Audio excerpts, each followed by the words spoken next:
오늘은 이 지구상에 있는 모든 교회들이 부활절로 지키는 부활주일입니다. 기독교의 핵심은 십자가 그리고 부활입니다. 부활은 그 어느 종교에서도 흉내낼 수 없는 이것은 역사적 사실입니다. 십자가의 죽음을 넘어서 우리 예수님께서는 다시 사셨습니다. 그래서 우리에게 부활 소망이 있는 것입니다. 오늘 성경에서 말씀하십니다. 만일 죽은 자의 부활이 없다면 하나님께서 그리스도를 다시 살리시지 아니하셨을 것이니라. 하나님께서 예수님을 살리신 것은 바로 우리에게 부활이 있다는 것을 알려주시기 위함이라는 것입니다. 그래서 우리에게는 부활 소망이 있습니다. 부활 소망이 있다고 하는 것, 이것은 우리가 죽지만 다시 산다고 하는 소망입니다. 이 세상의 죽음을 이긴 사람은 한 사람도 없습니다. 천하를 호령했던 알렉산더, 나폴레옹, 징기스칸, 불로초를 구했던 진시황 다 죽었습니다. 황후장사, 억만장자도 다 죽었습니다. 그러나 한 사람 예수님만이 죽음을 이기시고 다시 살아나셨습니다. 어느 야심찬 영웅이 있었습니다. 그는 기독교를 믿는 사람들이 이 땅에 수십억이 된다고 하는 이야기를 듣고 놀랐습니다. 그래서 자기도 예수님처럼 종교를 하나 만들고 싶었습니다. 어느 날 목사님께 찾아가서 목사님, 나도 예수님처럼 종교를 하나 만들고 싶습니다. 역사상 가장 위대한 종교를 만들 수 있는 비결을 가르쳐 주십시오. 목사님이 정중하게 대답을 했습니다. 한 가지 좋은 방법이 있습니다. 많은 사람들이 보는 앞에서 십자가에서 못 박혀 죽으십시오. 그리고 3일 만에 살아나십시오. 그러면 당신도 위대한 종교를 하나 만들 수 있을 것입니다.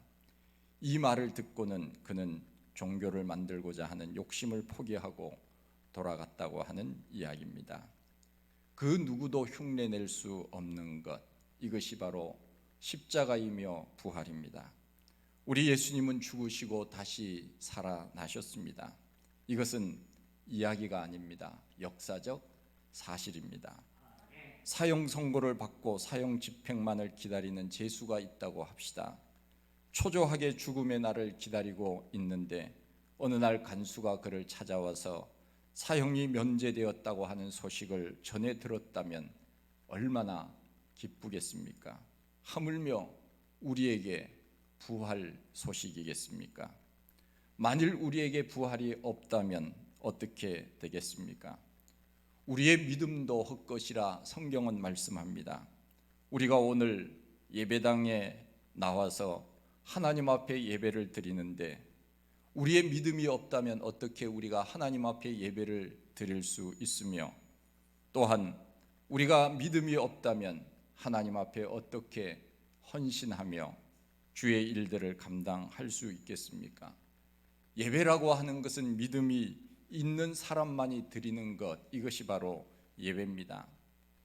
보이지 않는 하나님, 지금도 이 자리에 임재하셔서 우리의 예배를 받으시는 그 하나님 앞에, 보이지 않는 하나님 앞에 우리가 예배를 드린다고 하는 것은 보통 믿음 아니고서는 사실 할 수가 없는 일입니다.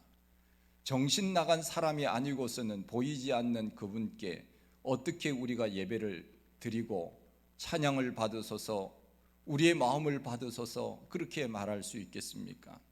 바로 우리에게 믿음이 있기 때문에 예배가 가능한 것이 아닙니까? 그리고 또한 우리에게 부활 소망이 없다면 우리가 어떻게 이 세상을 살아갈 수 있겠습니까? 험난하고 고단한 세상, 피곤하고 여러 가지 어려운 일들이 많은 세상 가운데 하루하루 견딜 수 있는 것, 그것은 바로 우리에게 부활 소망이 있기 때문이 아니겠습니까?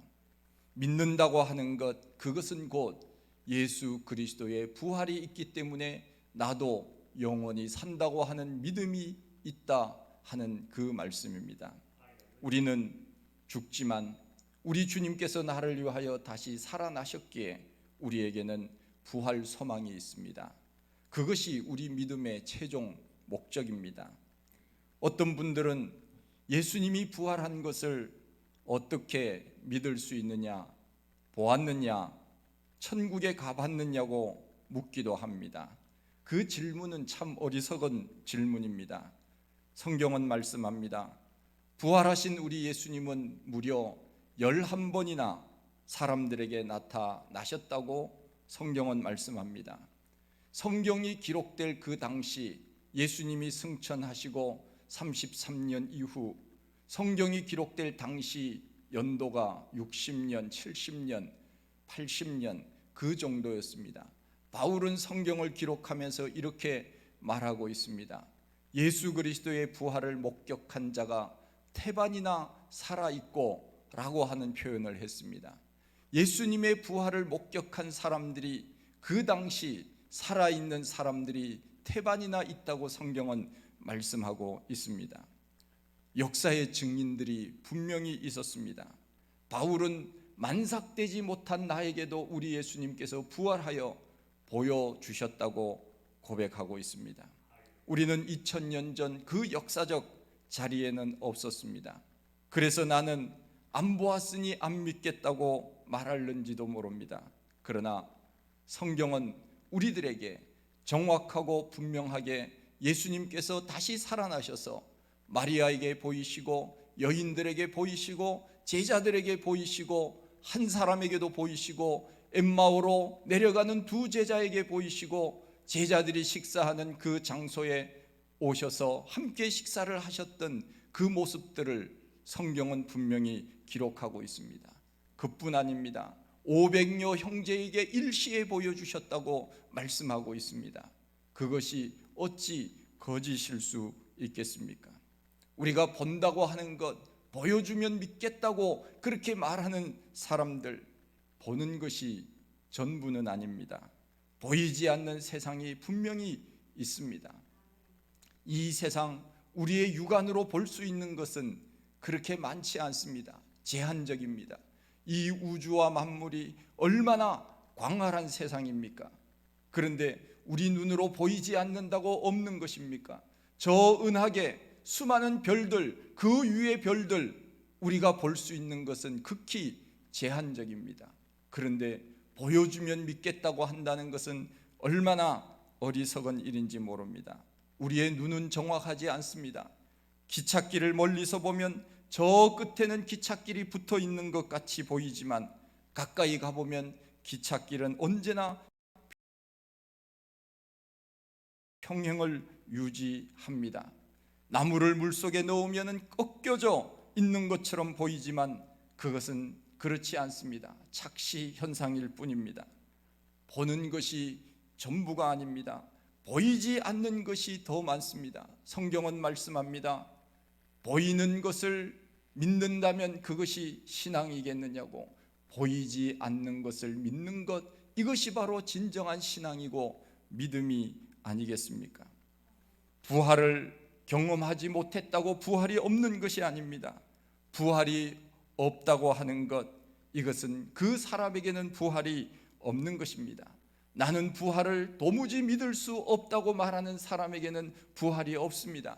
천국을 나는 믿지 않는다, 그 사람에게는 지옥만 있을 뿐입니다. 그래 예수 믿는 사람들이 세상에서 가장 불쌍한 사람이 될 것이라고 말씀합니다. 우리의 바라는 것이 다만 이 생뿐이라고 한다면 모든 세상 사람들 가운데 우리가 가장 불쌍한 자인이라 성경은 말씀하고 있습니다. 부활이 없다면 우리 그리스도인들은 세상에서 가장 불쌍한 사람입니다. 그렇지 않겠습니까? 없는 것을 믿는다고, 믿습니다, 주님 믿습니다, 얼마나 어리석은 일입니까? 없는데 뭘 믿는다는 것입니까? 부활이 없다고 하는데 뭘 믿는다고 하는 것입니까? 가장 불쌍한 사람들입니다. 그러나 우리는 부활이 있다는 것을 믿기 때문에 믿습니다. 주님 사랑합니다. 주님, 내가 주님을 위하여 충성을 다하겠습니다. 주님 다시 오시는 그날까지 주님 붙들고 놓지 않겠습니다. 그 신앙을 우리가 가지고 살아가는 것 아니겠습니까? 우리가 만일 부활이 없다면 우리가 오늘 하나님 앞에 나와서 예배드리는 이것이 무슨 의미가 있겠습니까? 시간 낭비지요. 우리가 하나님 앞에 예물을 드린들 그것이 무슨 의미가 있겠습니까? 물질 낭비지요. 거짓말에 속았지요. 우리가 만일 부활이 없다면 이만저만 손해를 보는 것이 아닙니다. 그러나 부활은 역사적 사실입니다. 눈으로 본 사람들이 성경에 그대로 본 것을 기록했다고 말씀하고 있습니다. 복음서에 보면은 예수님의 제자들이 예수님이 십자가에 못 박혀 돌아가실 때 다 뿔뿔이 흩어졌습니다. 나는 고기 잡으러 다시 바다로 가겠다. 베드로도 바다로 갑니다. 안드레도 갑니다. 야고보, 요한, 그들은 그의 갈 길을 다 가고 그야말로 예수님의 그 십자가의 부활의 장소에 그들은 있지 않았습니다. 그러나 예수 그리스도의 부활 이후에 그들은 어떻게 되었습니까? 바로 나가서 담대하게 주의 복음을 증거하며 죽을 고비를 넘기면서 복음을 증거하다가 그 제자들이 순교까지 하지 않았습니까? 나는 예수님의 그 십자가를 믿지 않겠다고 말한 도마도 그는 인도까지 와서 순교의 자리에 들었습니다. 나는 주님을 결코 배반하지 않겠습니다 말했던 그 베드로도 회개하여서 심지어는 나는 예수님 십자가, 그 고난의 십자가를 나는 거꾸로 매달려 죽겠다. 그래서 그는 거꾸로 매달려서 순교했다고 하지 않습니까? 만일 그들에게 부활을 목격하지 않았다면, 부활이 없었다면 어찌 그런 용기가 나올 수 있었겠습니까?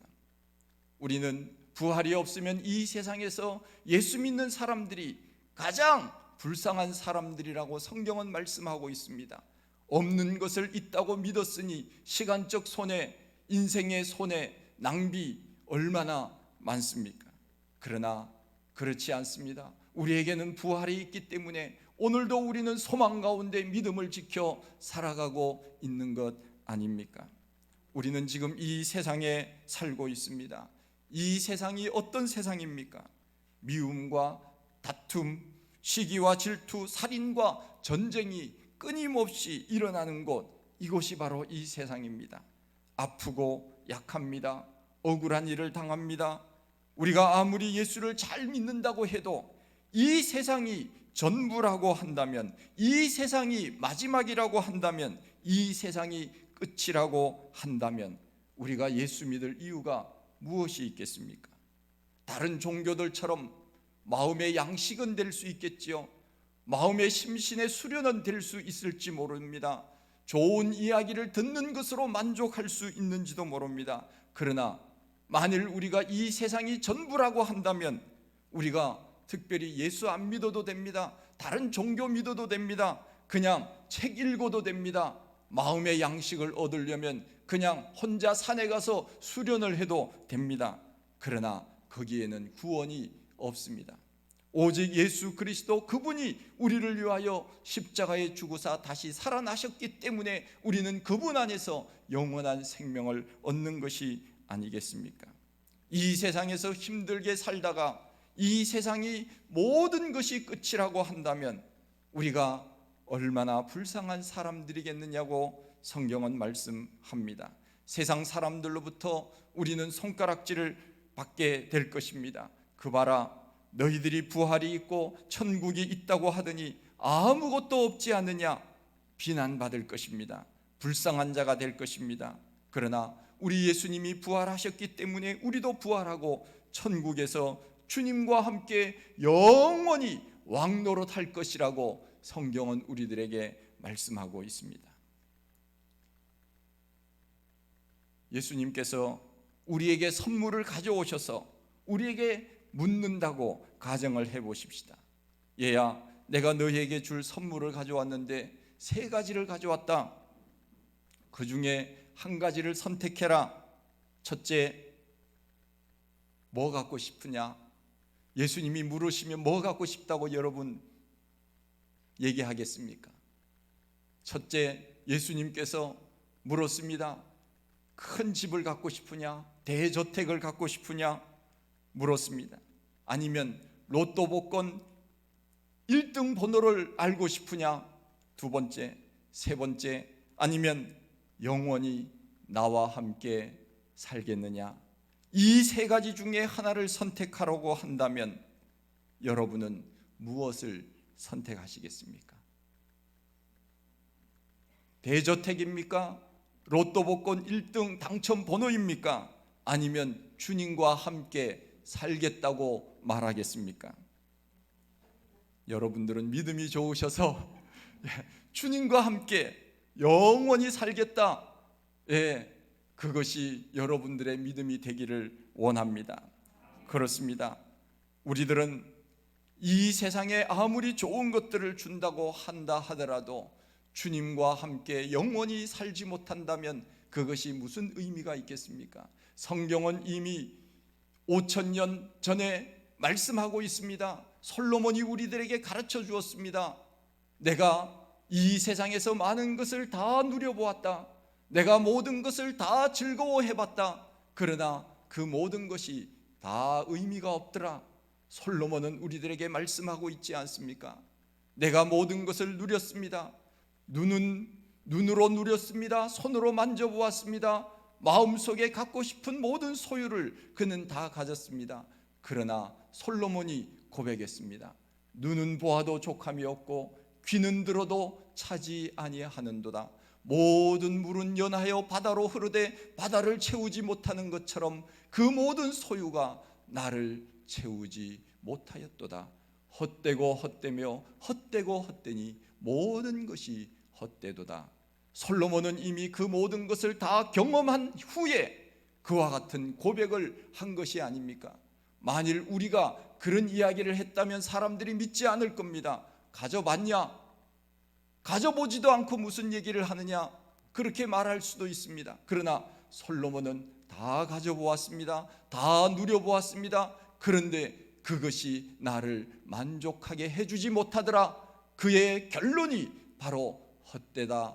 헛되고 헛되니 모든 것이 헛되도다.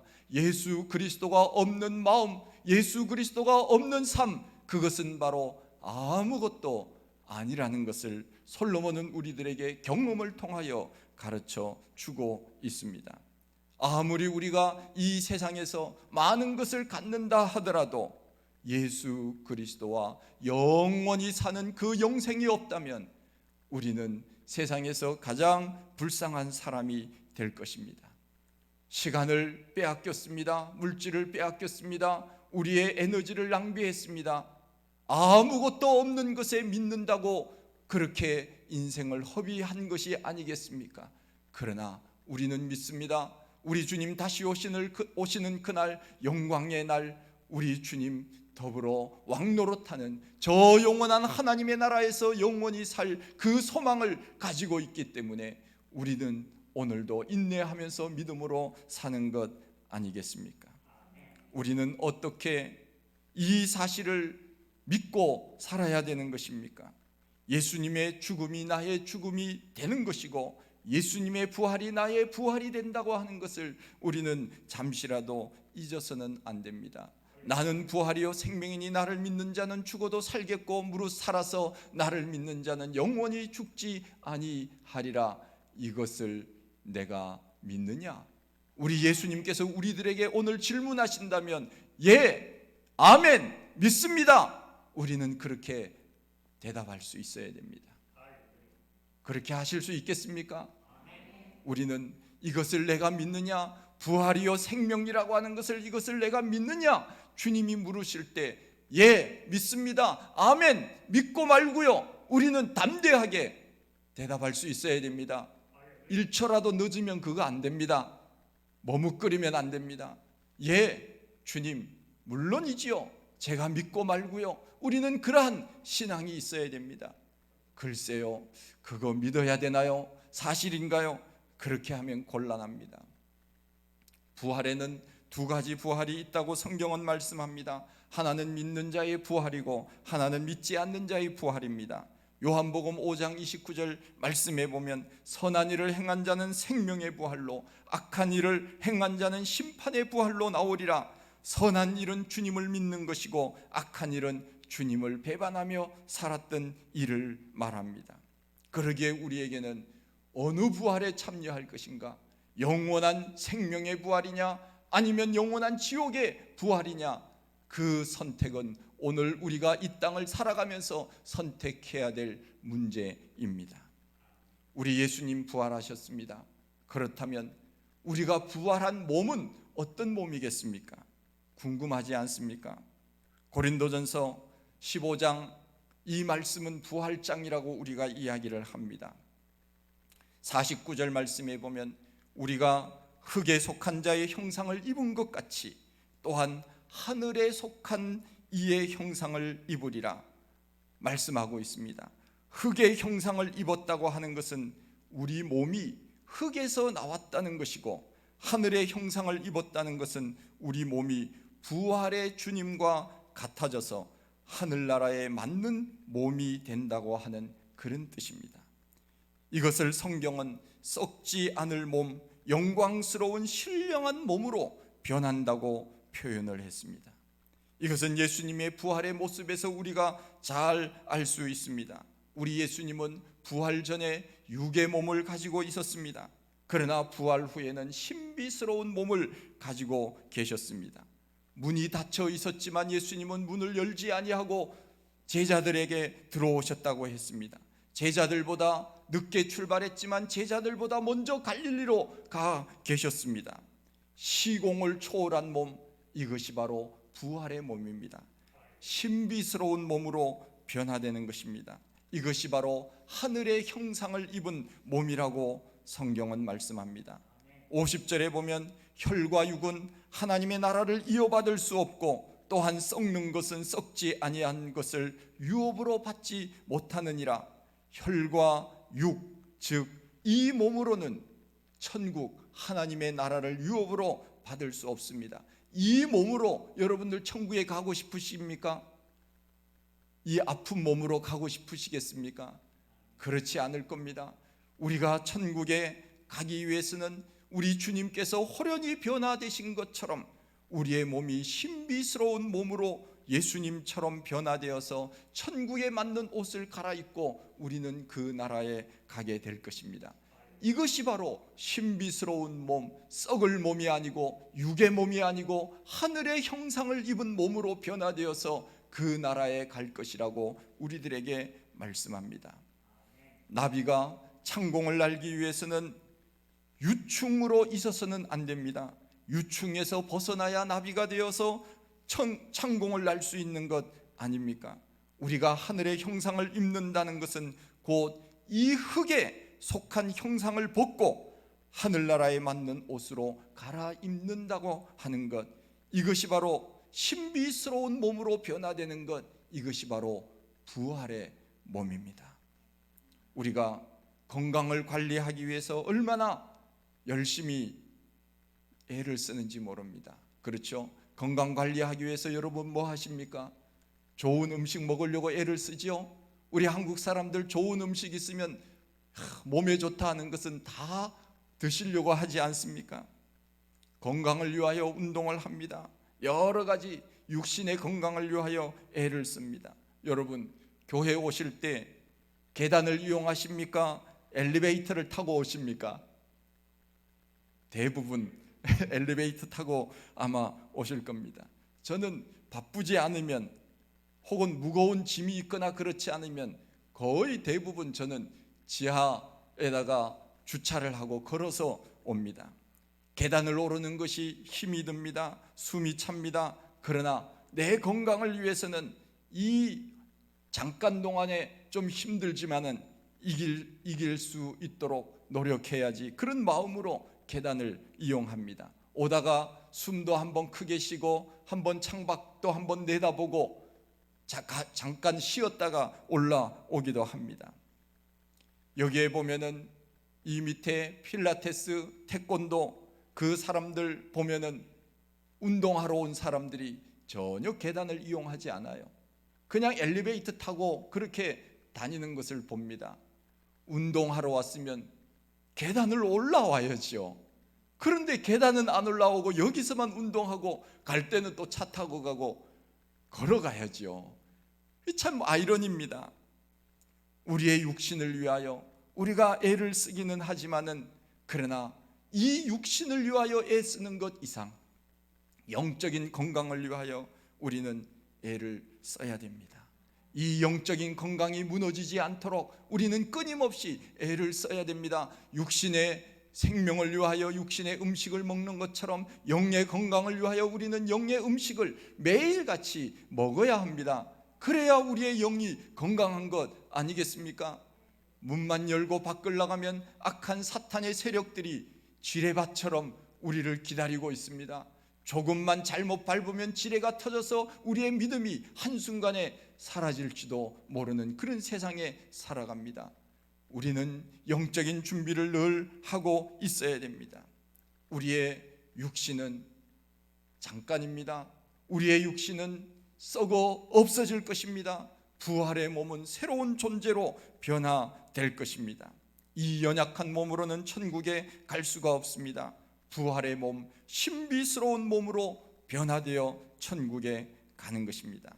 몸이 아프신 분들, 몸이 약하신 분들 희망을 가지십시오. 천국에 가면 다 날아다닐 것입니다. 사뿐사뿐 뛰어다닐 것입니다. 할렐루야.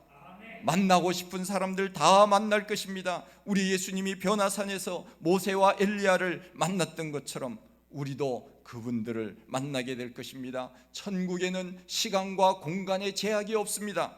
그러기에 그날 영광의 날 우리는 하나님을 볼 것이요, 우리는 예수님을 만날 것이요, 우리는 다윗 왕도 만나볼 것입니다. 사도 바울도 보고 싶었는데 만나볼 것입니다.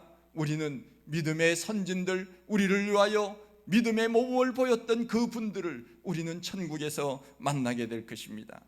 부활은 예수님에게만 해당된다면 부활절은 의미가 없습니다.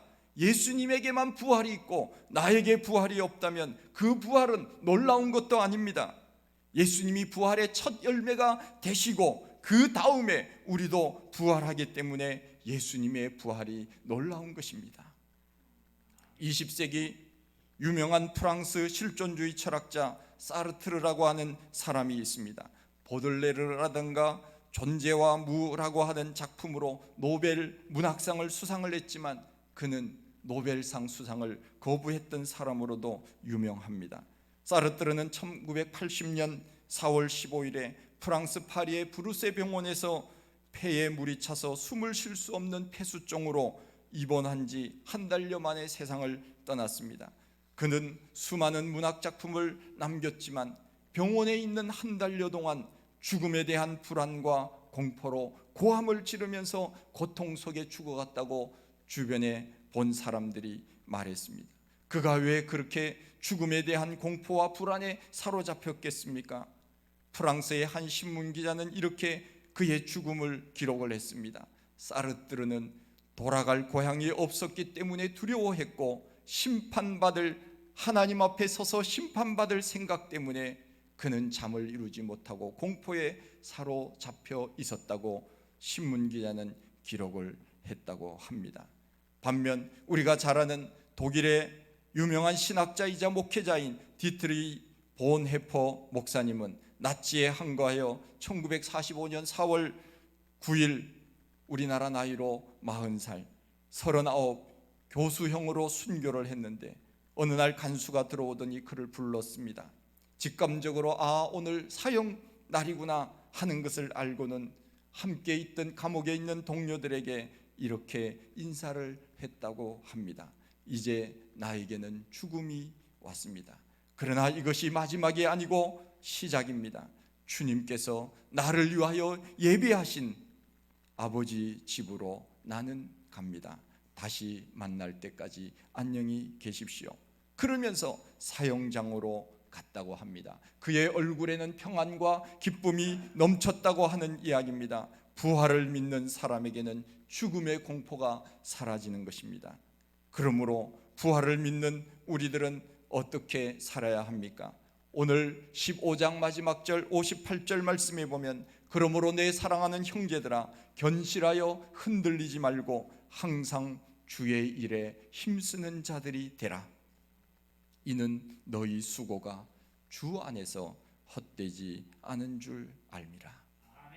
우리가 하는 모든 일들은 주 안에서 헛되지 않은 일을 우리는 지금 하고 있습니다.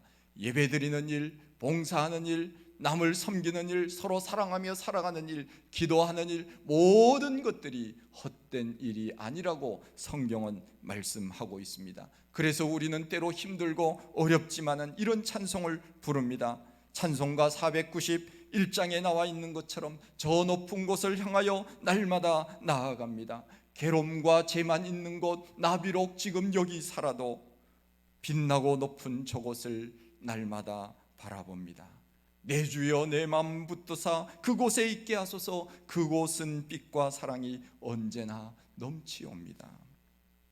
괴로움과 죄만 있는 곳, 나 비록 여기 살아도 빛나고 높은 저곳을 날마다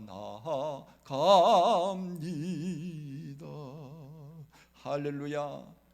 괴롭고 죄만 있는 이곳이지만 그러나 영원한 천국, 그 부활하신 주님이 가신 그 나라가 있다는 것을 우리가 믿기에 오늘도 우리는 저 높은 곳을 향하여 나아간다고 하는 이 찬송을 부르는 것 아닙니까? 경제적인 문제가 있어도, 건강의 문제가 있어도 흔들려서는 안 됩니다. 주님을 놓쳐서는 안 됩니다. 우리에게는 부활의 주님이 계시기에 넘어지지만 다시 일어날 수 있어야 됩니다. 소망 중에 살아가야 합니다. 이 부활의 영광의 주인공들이 되시고 이 부활의 소식을 믿지 않는 사람들에게 증거하며 날마다 주님 기뻐하시는 아름다운 부활 소망으로 살아가는 사랑하는 우리 모든 성도님들이 다 되시기를 간절히 축원드립니다.